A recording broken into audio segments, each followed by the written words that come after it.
ലഹരിക്കെതിരെ മർത്തോമ സഭാ രംഗത്ത്. പാലക്കാട് ബ്രൂവറി തുടങ്ങാൻ സർക്കാർ നടത്തുന്ന നീക്കം സർവനാശത്തിനെന്ന് മർത്തോമ സഭാ അധ്യക്ഷൻ ഡോക്ടർ തിയോഡോഷ്യസ് മെത്രാപ്പൊലീത്ത. മദ്യത്തിൽ മുങ്ങിയ കേരളത്തെ വീണ്ടും ലഹരിയിലാഴ്ത്താൻ കാരണമാകുന്ന നീക്കമെന്നും സഭാധ്യക്ഷൻ അഭിപ്രായപ്പെട്ടു. മാരമൺ കൺവെൻഷനിലെ ഉദ്ഘാടന പ്രസംഗത്തിലാണ് പരാമർശം.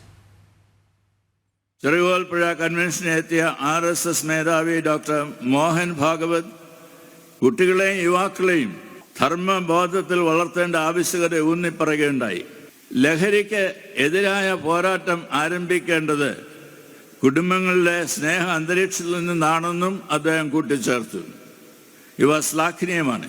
ലഹരി മരുന്നിനെതിരായ പോരാട്ടത്തിൽ വിവിധ സമുദായ സംഘടനകളുമായി ചേർന്ന് പ്രവർത്തിക്കുവാൻ മർത്തോമ സഭ സന്നദ്ധമാണെന്ന കാര്യവും ഞാനിവിടെ പ്രസ്താവിക്കട്ടെ.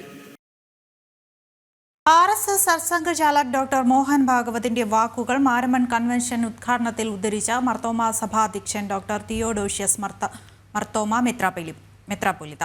ചെറുകോൽപ്പുഴ ഹിന്ദുമത പരിഷത്തിൽ സർസംഘചാലക് പറഞ്ഞ വാക്കുകൾ ശ്ലാഘനീയമെന്ന് മെത്രാപ്പൊലീത്ത. ലഹരിക്കെതിരായ പോരാട്ടം ആരംഭിക്കേണ്ടത് കുടുംബത്തിലെ സ്നേഹാന്തരീക്ഷത്തിലാണെന്ന സർസംഘചാലകന്റെ വാക്കുകളാണ് മെത്രാപ്പൊലീത്ത ആവർത്തിച്ചത്.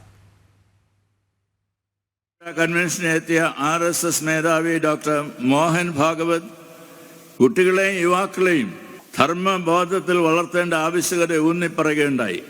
ലഹരിക്ക് എതിരായ പോരാട്ടം ആരംഭിക്കേണ്ടത് കുടുംബങ്ങളിലെ സ്നേഹ അന്തരീക്ഷത്തിൽ നിന്നാണെന്നും അദ്ദേഹം കൂട്ടിച്ചേർത്തു. ഇവ ശ്ലാഘനീയമാണ്.